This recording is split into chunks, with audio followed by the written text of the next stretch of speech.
One of the biggest reasons communities don't work out is because, frankly, like just the value prop of being part of the community isn't compelling enough for people. But if by being part of this community, I get some really important outcome, like I really feel the benefit day in, day out, well, then all of a sudden everything's a lot easier. So like, you got to start there, right? So what I always think about is like, what are the 2 or 3 signature gatherings to start? You'll be really tempted. If you look, by the way, at like Pat Flynn's community or Jay Klaus's community, they have 10 different things that they offer in their community, but they didn't start like that. You nail like 3 signature gatherings that are incredibly valuable to your ideal member. And you'll ideally start with like 30 founding members, and you'll set expectations up front with them. Hey, this isn't just like you're signing up as a customer and now, the customer's always right.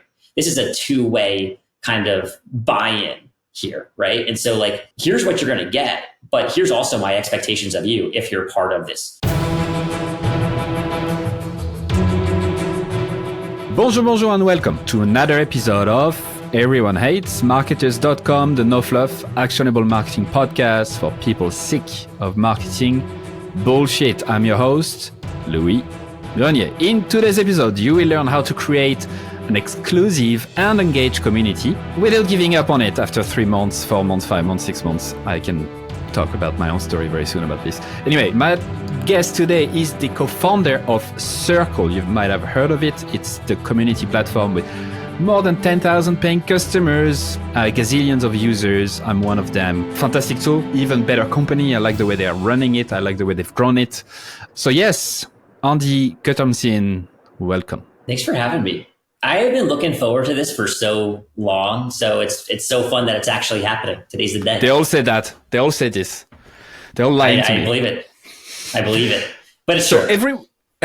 Everyone likes the idea of community, right? When I say everyone, like people in our space, like the creators, the marketers, the business owners, right? They like it because it's sexy, right? It's like, yeah, like you're doing one-to-one coaching. Imagine if you put them all in a group and they all pay you monthly, and it's easy to start. You just manage it online. You just show up once a week and then boom, you're a millionaire, right? Everyone loves the idea of it. And give me reasons why one shouldn't do that, shouldn't start a community. What are the profiles or the reasons why you shouldn't start one? So my biggest pet peeve on the planet is when, and by the way, we have competitors who do this, but when people in their marketing, like platforms, they write, the community will just run itself, or you'll set it up. And heck, if you need a community, if you have a community, heck, you'll have all the other people doing all the work for you. Like, it's insane. Like it absolutely makes no sense. In order to do it right, you're going to start, and then you're going to have all of these people who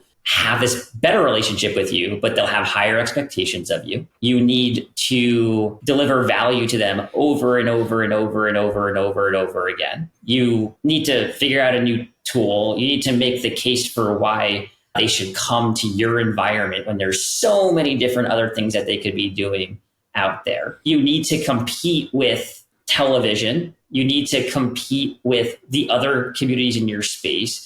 You need to compete. By the way, if you get it right, a lot of times you'll struggle. You might charge $20 a month for your community, and people will be like, is this going to be worth the value? But then they go to the bar and they buy a Manhattan for $21 at a New York City nightclub. They'll buy 10 of them, And so it's like, there's all the reasons not to do it. But then the people who really get it right, it's the biggest competitive advantage on the planet. And we can talk about that later. So that's a too political answer. Now let's go back to the what you started to say, which was, if you expect that community to run itself, if you've been promised that by whatever guru, tool, software company out there telling you this, then don't start a community, right? That's a good criteria, right? What else? Like if you think, like what else? That it run itself, that's not good. What are the beliefs that you shouldn't, that if you have them, you shouldn't start a community? So when you start a community, the thing is you're going to be really close to the members. Like these are like your real people. So like, what are the things that really real people? Yeah. Jesus. Oh yeah. Yeah. You're going to be talking to them, right? You're going to be interacting with them. And, there's a lot of nameless, nameless, but a lot of faceless, course creators or people who build membership sites. And they kind of know that they're always an arm's length distance from the people who are buying the product. That doesn't happen with community. So you can't hide when you have a community, right? And so there are a lot of people kind of who are in that space, and you know, Lewis, like what that is, where it's like people who, I'm just going to create this course, I'm going to make a whole bunch of money, and I don't really care about the outcome that my students get or that my members get or my community folks get. And so that just gets found out immediately when you run a community, because it's real people.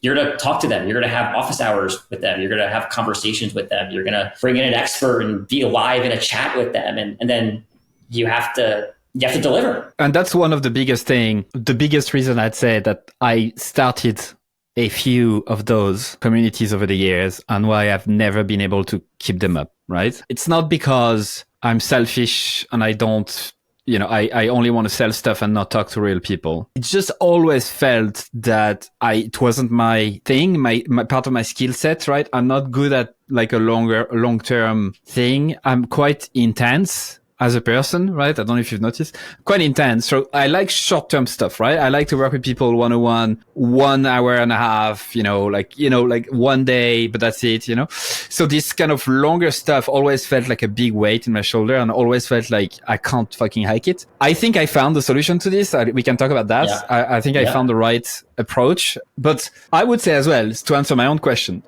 that if you get drained pretty quick when it comes to like talking to people online or replying to comments on social media, whatever, if this is something that feels against the way you like to work, which is more like me, which is like short bursts and whatever, maybe don't start a community either. Totally. And I think a nuance to that is, so we have this concept where we call these signature gatherings, right? So like if you have a community, you can tailor the experience that you provide your members to your personality and what you like to do and don't like to do, right? So, it's the same thing with like social media, right? Like I may be great on video, I may do a lot more video, that kind of stuff, or maybe I am much better, more of a writer, right? More thoughtful, right. Long form, whatever it is. We do the same thing in community. So I'll give you a great example of this. One of our communities is run by a woman named Dr. Becky, runs one of the most successful parenting communities on the planet. She is amazing on camera. And so she does a lot of like live teaching and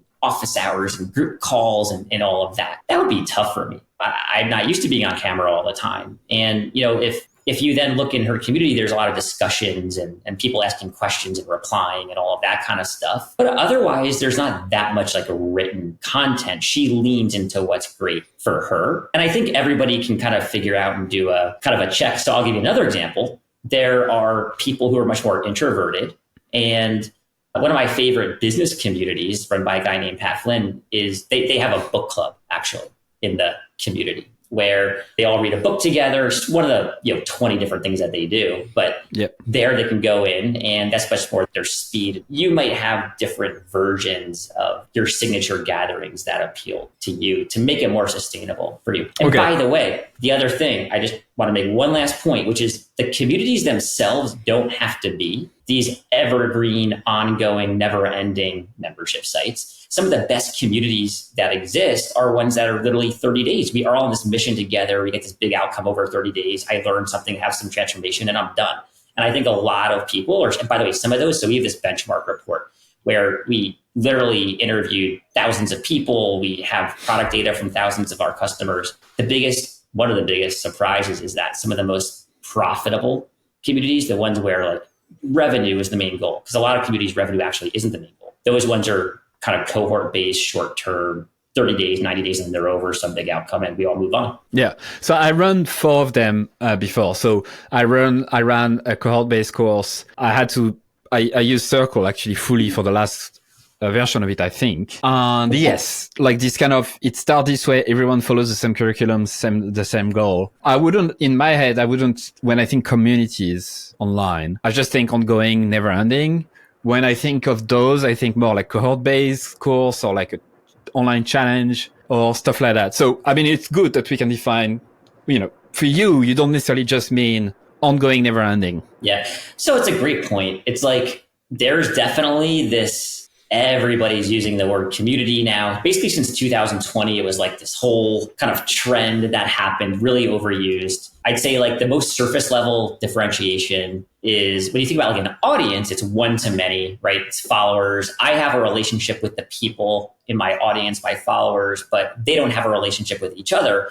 A community, we kind of think of it as it's a relationship between your followers. Everybody's kind of on a mission together. They help each other. It's not just you. But then if you go one step further, there's like membership sites, right? Like a membership site, often in the past, it's been, I get access, ongoing access to content. But maybe it's not community, right? Because I'm not necessarily talking to the other like people that bought access to the membership and the content.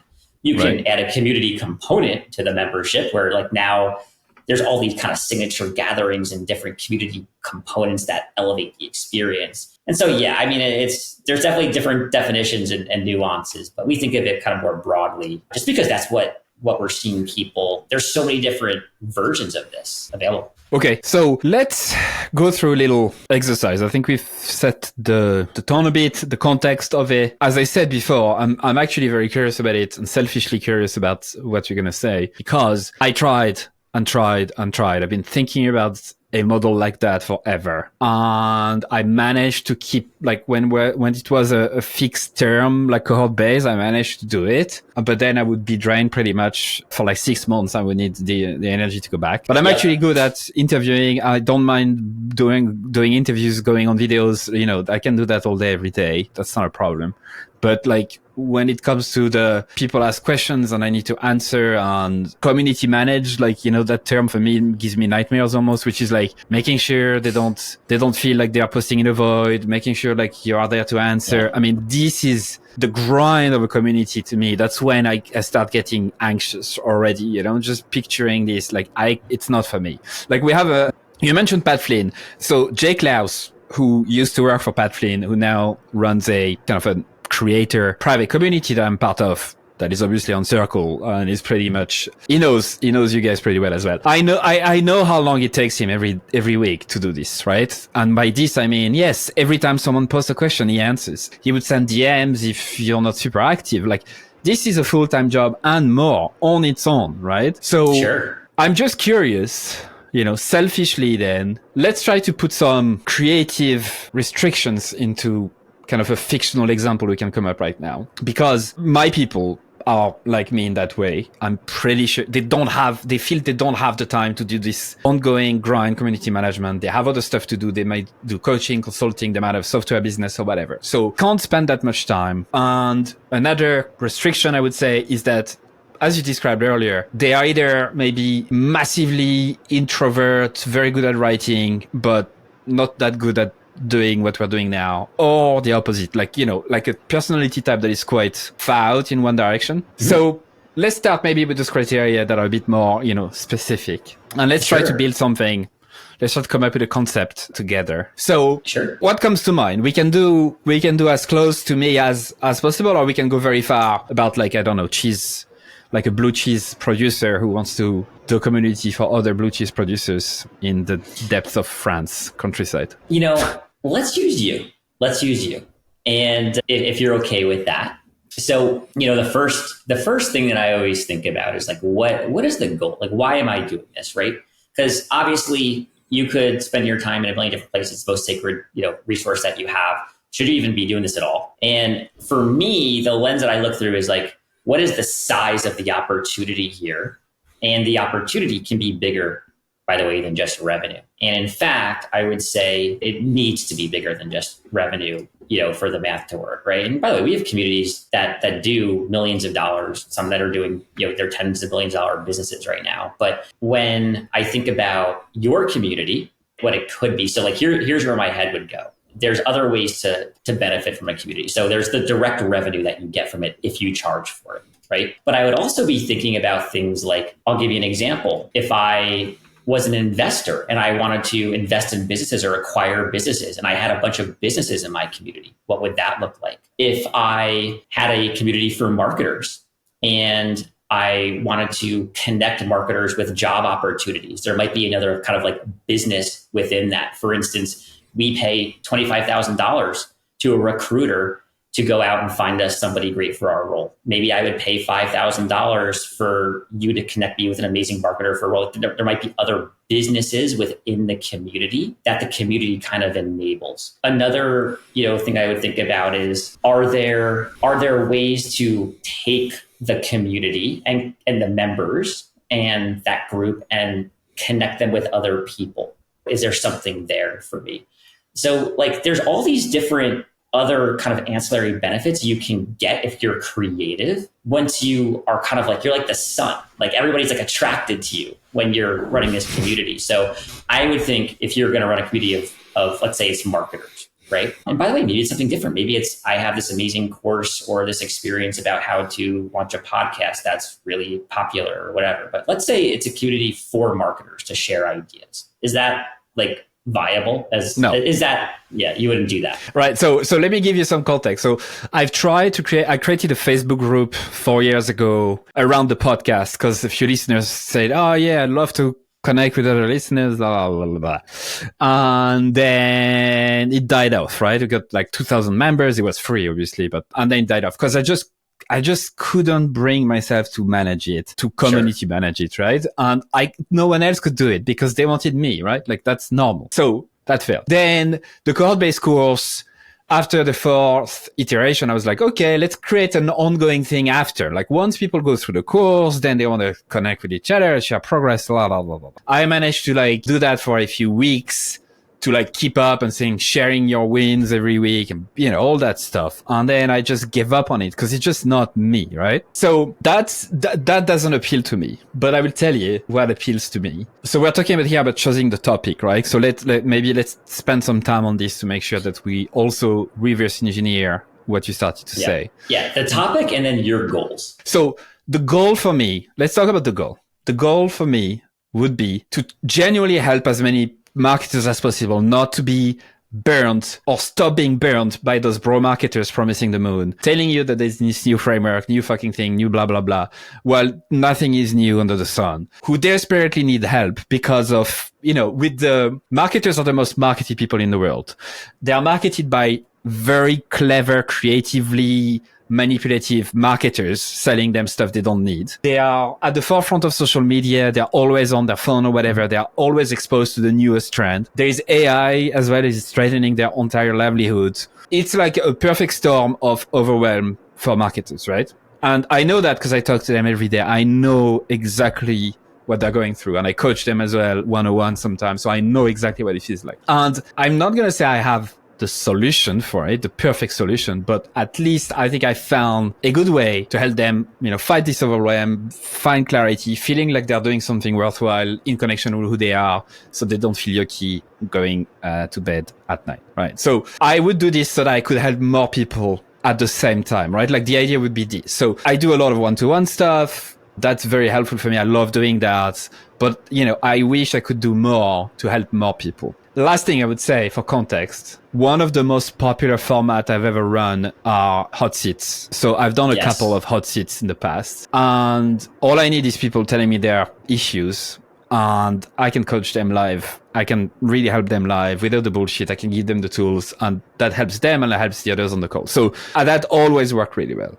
Right. So I'll stop here and see if that answers your question. Yeah, it's really helpful context. So one of the biggest reasons communities don't work out is because, frankly, just the value prop of being part of the community isn't compelling enough for people. But if by being part of this community, I get some really important outcome, I really feel the benefit day in, day out, well, then all of a sudden everything's a lot easier. So you got to start there, right? So what I always think about is what are the 2 or 3 signature gatherings to start? You'll be really tempted. If you look, by the way, at Pat Flynn's community or Jay Klaus's community, they have 10 different things that they offer in their community, but they didn't start like that. You nail 3 signature gatherings that are incredibly valuable to your ideal member. And you'll ideally start with 30 founding members, and you'll set expectations up front with them. Hey, this isn't just you're signing up as a customer and now, the customer's always right. This is a 2-way kind of buy-in here, right? And so here's what you're going to get, but here's also my expectations of you if you're part of this community. And there are strings attached, right? And so knowing that, I would then really try and figure out what are the 3 signature gatherings that I'm most compelling. And by the way, we have like 15 different ones that we recommend to people all the time. Hot seats is one of those. Okay, so let's go through them. Let's go through them. Give me the 15. All right, I'm gonna try and rattle off as many as I can off. Well, you can take your time and like find them. Like you don't have to just answer straight away. But anyway, hot seat is one. Hot seats is one. Another example would be bringing in an expert to teach. You can do this on a weekly basis, bi-weekly basis, monthly basis, somebody external, right? And by the way, there are like really great examples of this. Like in a gardening community, as an example, you might bring in like a true expert about how to do like a backyard garden layout, something very specific and valuable that people couldn't get access to anywhere else. And so like you should be really specific about the topics. Then by the way, you'll record it. That will go into the library. People can access it anytime. It's searchable, all of that, right? An even more community first approach to that would be, because you have really high quality people in the community who are the experts in your community. Nominate them, like say, hey, like let's vote. What do we need help with from the community? Then say, all right, here's like 3 or 4 people I know in the community who could teach on this thing. Let's all like vote. Like, who do we want to do this? How can we get people on the calendar? That's one example. Another, by the way, if you're doing that every week, that can be really valuable. I know we have an HR pro community, like a community of HR professionals. There's like 600 of them in there. They're all executives. It's really unique to get access to that kind of group. And so there's a version of that for you. Another example might be, I mentioned earlier, a book club, right? Book clubs are really common, probably lower value, right? So when we talk about creating 3 really valuable signature gatherings, I would not put a book club in that list. I would put a hot seat in that list of like something that's very valuable. You can charge a lot for. People will have to come back for it. Another example would be any sort of challenge. So challenges are great. Challenges, the whole group can rally around them. They can just be a specific amount of time. They can be 10 days, they can be 30 days, whatever it is. And there's a really popular community out there. And it's kind of more of actually a cohort-based course with a very active community component. It's from Dickie Bush is his name. It's called Ship 30 for 30. And they go through and they publish a piece of content every single day. It's a community, component. Another example might be there's a woman, and by the way, this isn't like exciting to me, but like there's a group that kind of would post it was like they would like give themselves a high five in the mirror and then like share kind of something that they had a lot of gratitude for and all of that. And, it's like she literally had tens of thousands of people doing this, right? Okay. There's other challenges around, could be weight loss, health, all that kind of stuff you can imagine. Another example would be getting feedback from the community on your work. So we see photography communities do this all the time where, they might have like pictures or art, where they get feedback from their peers. Another example, one of my favorite examples of a community, which is also a cohort-based course, is David Perel and Tiago Forte. They had Building a Second Brain and Rite of Passage, where, if you're in David's course, you're creating work, you're creating like a body of work and you're writing, you can get feedback from other people who are on this journey with you, who are also great writers. There's kind of experts in there, alumni who've gone through it before. But man, if I'm like creating some type of work and I have these really respected peers in there with me and I'm getting feedback from them, that's really valuable. Like I can pay for that and feel great. So that would be, another example. Other examples would be kind of more like, it's more like a marketplace dynamic, which we touched on earlier, so there is a great marketing community that I'm a part of that runs on Circle called Exit 5 from Dave Gearhart. So what they do is they connect like marketing leaders with great job opportunities, right? And so it's amazing what can happen in the DMs of a community. There's so many people who build relationships in there. Imagine if you have a community where all these friendships and connections are being formed and people are starting to like share ideas and opportunities with each other in the background. So what you might see as engagement or lack thereof in the community, a lot of it is not front and center. A lot of it's happening in the DM. Okay. So let me repeat Anyway. the ones you said so far. Hot seat, which is like, for people not familiar with it, like you have someone on the hot seat being coached, being challenged on the problems they have, whatever. And others, the beauty of it is that others listening benefit as well, because no one is really unique. The problems are always the same, and seeing someone else's problems being solved in front of you is always kind of quite interesting. So an expert to teach specific classes, book clubs, specific challenge that have like a time attached to it. I don't know if it was part of the challenge category, but the gratitude thing where you just high five your mirror. Oh yeah, that's just one example of a challenge. Whatever the fuck that is, right? So that's a challenge. Getting feedback on your own work, right? Like you do that thing and you get feedback from the community, and then this kind of marketplace, so two-sided thing where two sides benefit from each side benefit from the other, whether it's like a kind of a job board or hiring or whatever the fuck. Okay, now I'm very curious. I need to know the others. Or else I'm going to have a fucking canary. No, I don't need to now. But if you can search for them now in the next few minutes, that'll be great. And then I'm going to rant on something for a second, just to give you more context if you can do both things at the same time. All right. I love all of this. So signature gatherings.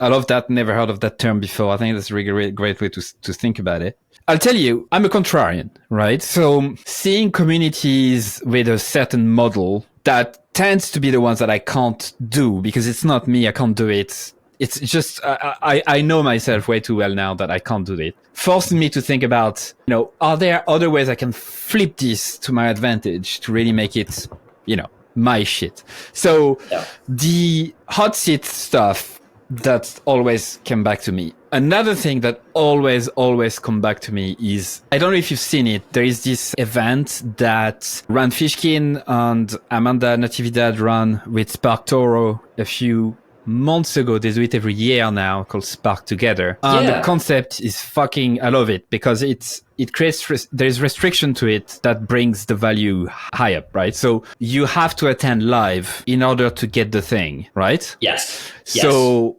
and it's not a gimmick because the people who are going to share their stuff live are going to share things that they've never really shared before because it's sensitive information, transparent or whatever. So this is why also it's not recorded, right? So I love this kind of creative constraints added to something that brings the value up, right? Another one, and then I'll stop, is this concept of an exploding offer. I don't know if it's in the, the HR world where it's like, you have to accept within 24 hours or the deal is gone, right? And I like that concept added to what Tim Sulo from Ahrefs, which is a SEO software, did or still does, which is you have to watch the record. The recording is only available for like 3 days or 4 days and then it's gone forever. Sure. So I love those stuff because I like those short bursts of stuff and it's gone. That brings value up. So I have an idea behind it, right? Something I've been thinking forever. But yeah, I just wanted to add more context. Have you found the 15 signature gatherings? Yeah, so I found a few. So you know what we did? We shortened it to 10 in our last presentation, which is a deck that I have. I'll share you, what I have over here though, because it was going too long. Okay, so let's see. We have actually literally the number one that we had was hot seats, and live workshops is another one, similar to like expert chats, except, you can do like a more Q&A version, which requires less prep from the guests, more onus on the presenter. But then you can also do like literally live trainings where it's kind of much more actionable, more educational. And I think I also think the interviews can be a little bit more entertaining at times too. But you can differentiate between the two. The other one, which is a great one, is accountability. So where you kind of have this broader community, but you start to break people into kind of smaller accountability groups. Super common, especially, if people they're kind of like doing common goals and things like that. And by the way, a lot of times that just happens in a private message, like a group DM or something like that. Yeah. Other times, of course, it could be more formal, people going through like a cohort-based course. Another example, one of my absolute favorite communities on Circle, it's run by a guy named Josh Hall, who he has maybe 100 people or 120 people in the community members paying. It's definitely more premium. It's all freelance designers and designers who kind of like, they own their own agencies and they have clients, but imagine for a minute, they're kind of learning how to like go through a proper proposal and quoting process. And then they get some feedback from a potential client. And, they've all said, hey, I know I'm trying to work on charging more and charging what I'm worth. So then they're in their little group together and, hey, that quote's too small. Josh, you said you were going to, charge what you're worth. And it's got like, there's versions of that happen all the time in these communities. So accountability groups is a great one. Office hours is another one. Office hours are the best. And by the way, we have a very active community of Circle customers, and office hours are super popular. And obviously we do it because we really believe in it, but we also should eat our own dog food, right? And so, office hours, I think, get overlooked because a lot of people, like for us, we have 10,000 people in our community, all very active and all of that. We might only get 20 people or 30 people at our office hours. But those people that are there, they get so much value. And actually, most of the value from office hours is just people knowing that they're available to them if they need them. It's kind of my insurance policy. So I sign up for whatever I'm going to get that value prop out of the community.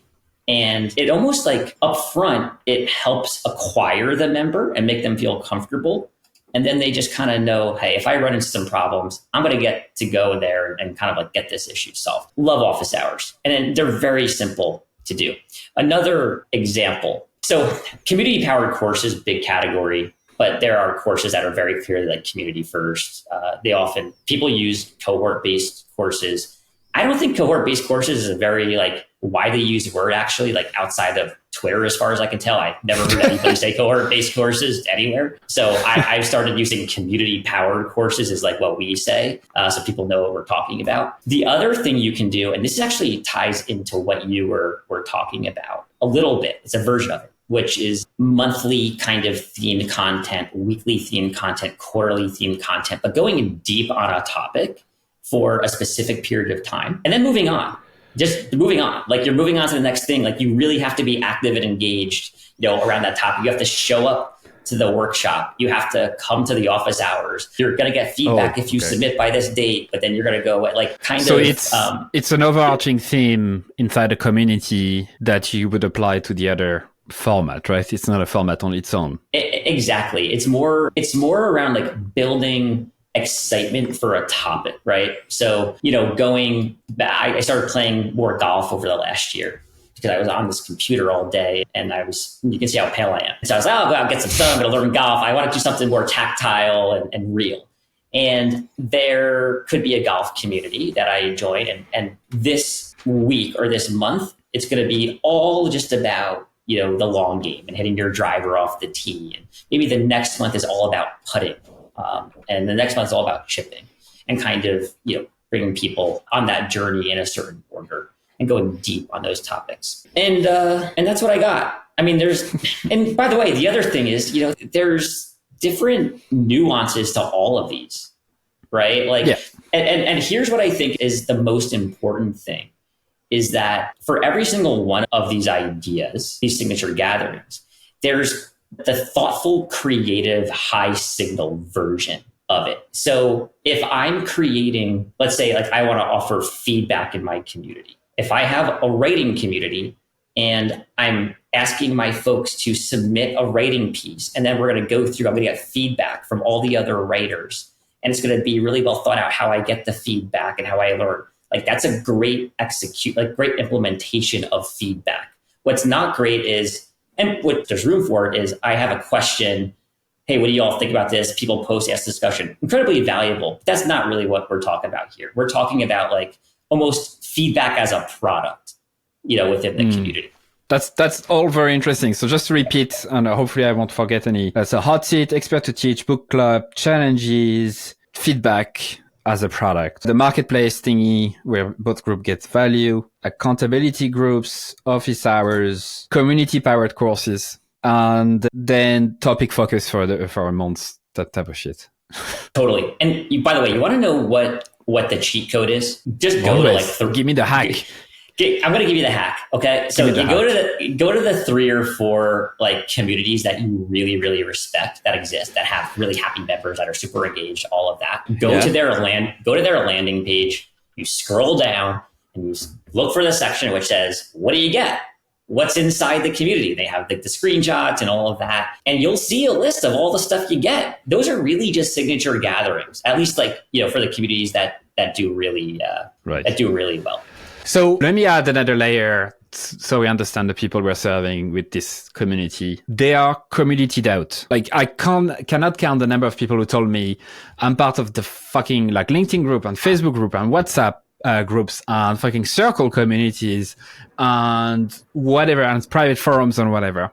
And the expectation is always like to engage, like you need to like introduce yourself and then you fucking need to reply to comments and then you need to do, so as you said at the start, like you're competing with TV and going for a run and whatever else. Or like, I know that the people that I'm serving compared to the average are way more exposed to all of this than the average, right? And so I just cannot bring myself to do yet another J-Class community, yet another Pathfilm community. And I'm not throwing shade to them whatsoever. But my people, I know they are done with it, right? So they want to come in, get their shit solved, go without, all this noise. At least that's my big, I don't know if it's an assumption. It's not just an assumption. Like I'm hearing that a lot. So what could we do then around those parameters? So where you're going with this is the place that I would go personally with this if I were starting a community, which there's kind of like the always on communities where like there's like people,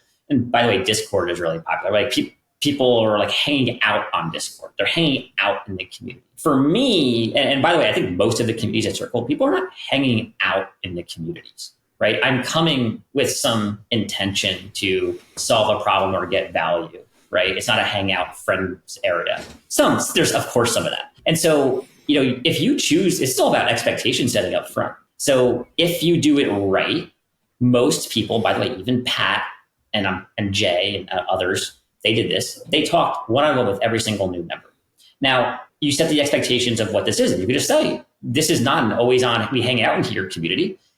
These are the signature gatherings. Like this is what you get. And by the way, you don't say, "Hey, here's our signature gatherings. Here's like what you get." But I would never say that in real life ever. And we didn't invent the language signature gatherings. That's a nice way to like disassociate yourself from that term. No, I feel bad. I feel bad saying that because we use it all the time. And you don't feel bad. You said it 20 times already. You love it. Yeah, I stole it from Noelle Flowers, who ran the community at a company called Teachable, and then is a friend of ours. So she's the one I think who made it up. Anyway, I could be wrong. But the signature gatherings are, you could just have it like, hey, you get a hot seat, right? Super engaging, hands-on. We do one of those a week. We rotate through it. There's a group of 5 people here in this group, and we're going to rotate through each one. And by the way, you don't have to be the one. Okay, so I'll give you an example. In the SPI community, they do hot seats, but Pat's not the one solving all of their problems. The way that they organize it, they have hundreds of members. You get put into a group of 6 to 8 people. And those 6 to 8 people, it's very highly curated, very well thought out. Matt and the team, they do an amazing job, like to make sure you're with the right people in your group who are kind of your peers, same level, all of that. You're in there with 6 or 8 others. You're excited to be in that group with those people. Each week, one person kind of goes on the hot seat, and then they'll kind of say, hey, I'm going to bring this problem. They'll maybe share it in advance.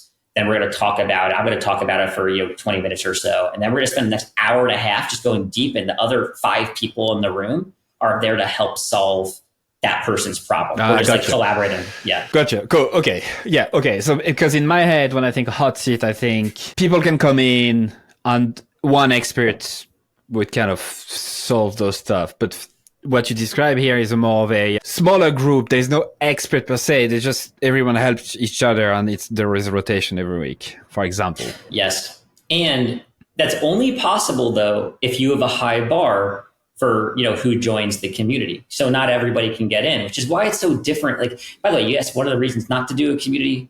This is one of the reasons, is because it's not like selling another product where you just sell to anybody who wants it. You do have to be pretty thoughtful about who a member is sometimes. There has to be a bar. So, and what are the expectations during onboarding? And I do want to tell you, I think Pat and the SPI team have done the best version of onboarding I've ever seen with the community. And we should talk about that in a couple of minutes.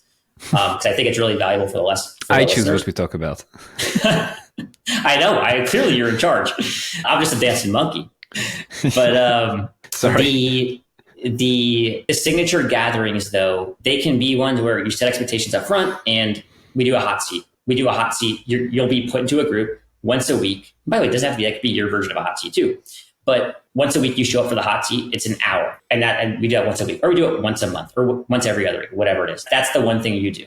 And in between, you're not hanging out. We're not in the community. There's no expectations, no nothing. You're done. Also, once every 2 weeks or once a month, we bring in an expert to speak. And as a community, we nominate who that expert is. And we're going to go deep, an hour and a half on a topic that we're all super excited about.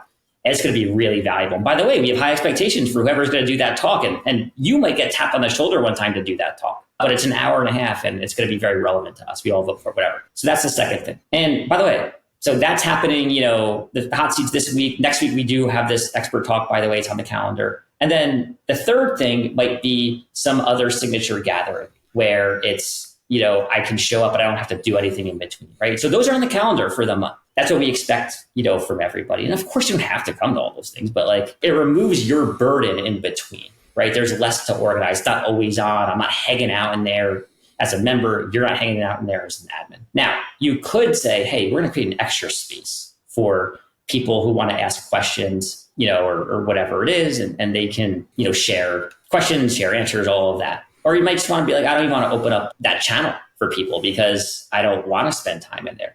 But the first version of this, there are maybe 3 signature gatherings. I show up, I attend them, I get tons of value, and that's enough. That's enough for my whole community. And I'm still meeting people there. The members are all meeting each other while we're live. Yeah. One thing I've learned over the last few years is that you gotta stop babying your audience and trust them. If they want to connect with each other, they will. They don't need you to fucking do the work for them, right? And that happens so many times. I've organized, recently I've done a workshop in Paris and we were 12? It was limited to 12 people. And then it was so nice to see during the day, friendship being made in front of your eyes, right? People connecting with each other, helping each other. And then at the end, you could see that they gave each other their number and whatever. And now they have these connections and I'm not involved and I don't need to be. That's something I learned over the years, right? You don't have to fucking pre-eat the food. It's like those birds that get directly fed from the mother after digesting the food and just poof in your mouth. People are smart enough to figure out their own shit. So you don't need to do a thing for every single need. The other thing I would say here is that is very dangerous, that I've also failed to do properly at the start, is it's very easy to start building what people ask you to do.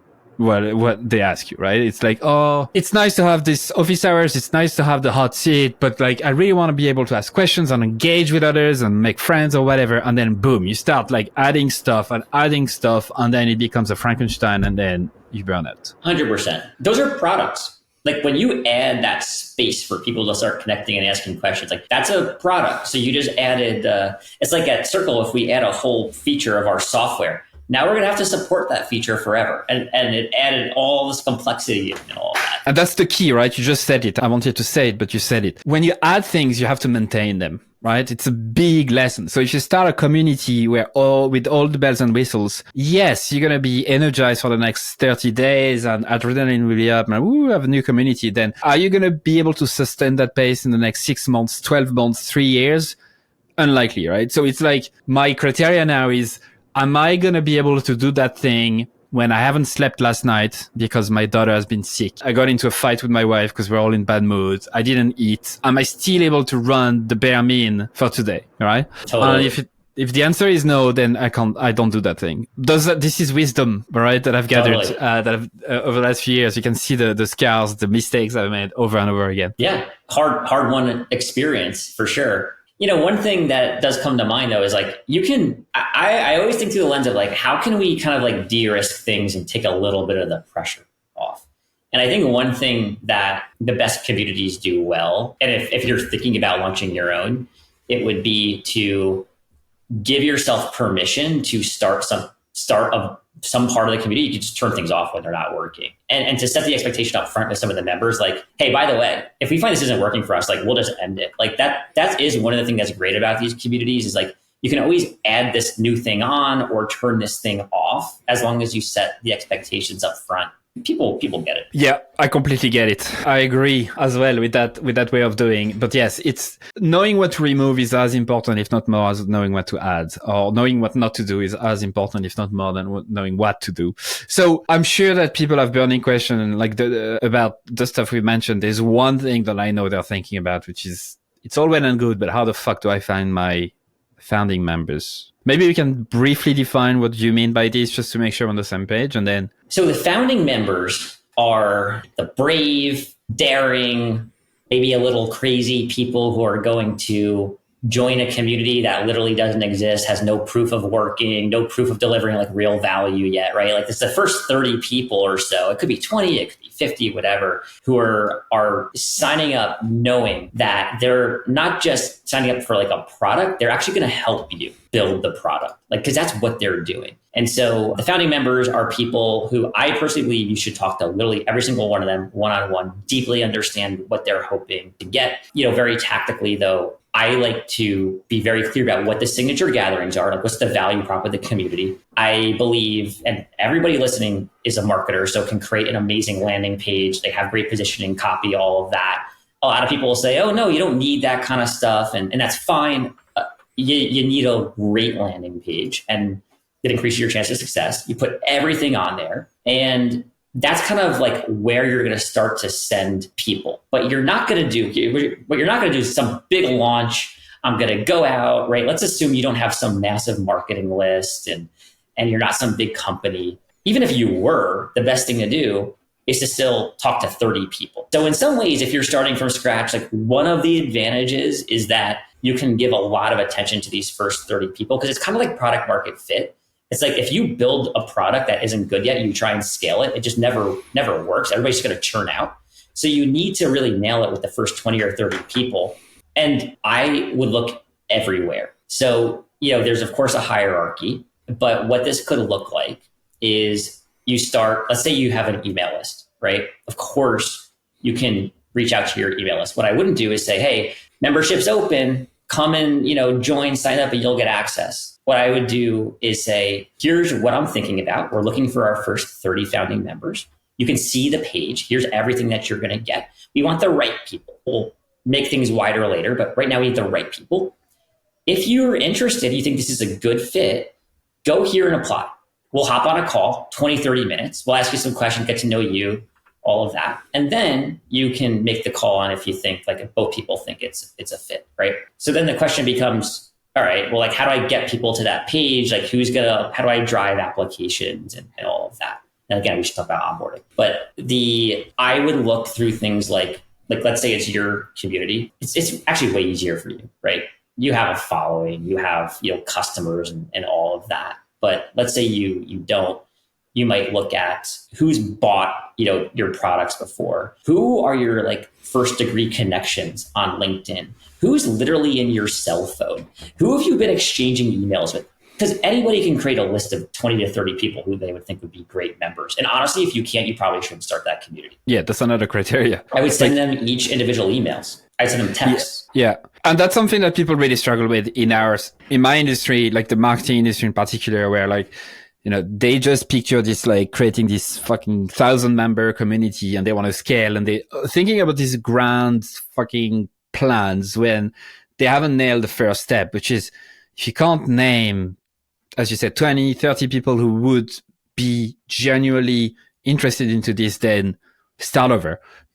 Get a job, build contacts in the industry, be patient, play the long game. Stop trying to be influenced by people who are selling you the dream of financial independence within 30 days, just because that's not how it works, right? But yes, the way I always picture it is like a series of concentric circles, right? It's like the very kernel of it is like people that trust you, who fit exactly the criteria of the best customer that you have in mind, and start with them, right? And those could be founding members. Now, do we charge them? Do we say it's for free in exchange for feedback?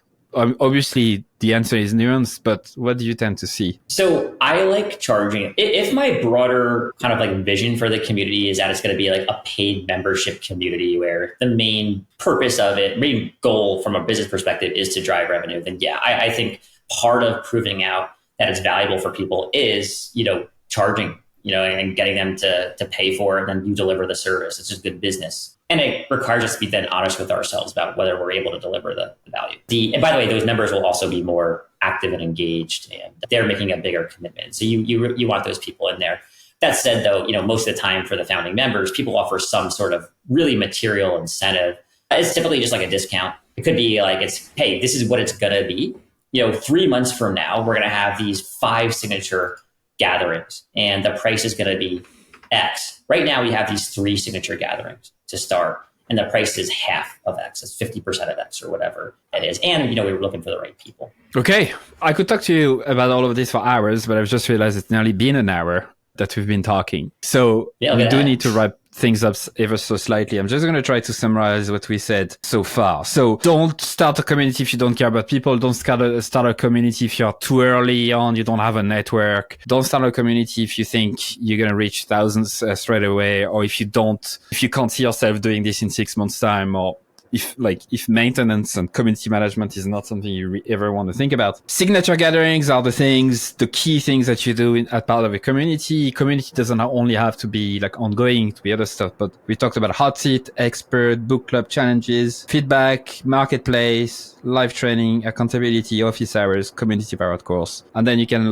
wrap topics around it every month or whatever if you want to. Anyway, pick those that fit you as well as your audience. You need to be selfish that way. At least that's what I understand. Yeah, your founding members, contact them one by one. If you can't get them to pay, even with this kind of incentive like a discount, you probably have a problem. So that's me trying to summarize everything we've said in a few seconds. But did I forget anything major you wanted to say? I really think you nailed it. And I think the theme here, I want to reiterate, is you got to do the work. There's no way around doing work to create these communities. Too many people just go fast. They buy a community platform, they send out an email, they add people to it, and they have no idea, what's going to be required to make it work. But if you're willing to do that work, you will be so rare and so differentiated. And if you do the work, it's just the best payoff ever when it really goes well. But that's why I like the company you run, because that sense of authenticity and non-hacky shortcut kind of messaging is really coming through, right? You don't promise the moon, you promise what the tool does, the straight benefits to it, but you don't go to a level of hierarchy that is oh yeah, grow a business, build the life you want, make 6 figures through a community. You don't do that, right? And I want to recognize that, because it's rare to actually stick to that and not promise stuff make promises you can't keep. So thanks for doing that. Thank you as well for taking the time to answer all my questions and all of that. Before you go, I have 1 or 2 questions I always ask. What do you think marketers should learn today that will help them in the next 10, 20, or 50 years? So 2 quick things come to mind.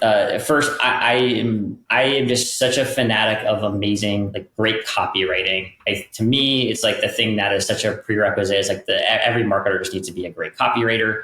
I'm sure tons of your guests say that. I think probably they also say what I'll say next, which is right now, I think I'm very interested in how AI can help great marketers get a lot more leverage on their time. And I think that is going to be a really great investment for folks who are willing to invest some of their time. They're just learning and being a kid again, and really getting excited by the technology. Okay. What are the top 3 resources you recommend listeners about the topic of today, or it could be other stuff? 3 resources about, so let's say community building. So, one put resource in quotes would be, if you're serious about doing this and doing it right, the best dollars you can spend would be to go and sign up, find 2 or 3 great communities that exist, go sign up for them, and literally take screenshots across the entire funnel, see what they do, how do they do their onboarding, what's your experience when you first get in, what are the different cadences, the signature gatherings, all that. Take screenshots and really document it. Just make sure you choose the right 2 or 3 examples, choose the top 1% in terms of the ones who are most successful. Another example another resource is so actually I'll plug ourselves. We do a big virtual summit where we bring in all the best community folks. You got to come and sign up for those. They're totally free, but like you can go out there. And Noelle Flowers, for instance, who I mentioned earlier, she writes on this stuff a lot. She's been one of our speakers before. She has a great blog where she kind of like, she's just been in the weeds doing this stuff. And it's not like surface level advice. It's like very specific, actionable. This thing was really painful. We tried to make a big migration from this tool to the other. Everything failed. Here's how we fixed it. Like that kind of stuff. Those are the two places that I would go. Good. Okay. That's very thorough. Once again, Andy, it's been really fun. Thank you. Thank you for having me. And you're such a great interviewer, and for all the curiosity. Really, really appreciate it. Just a lot of fun to do this. I'm not just saying that. It's truly like one of the most fun interviews I've done. Thank you. It's on record.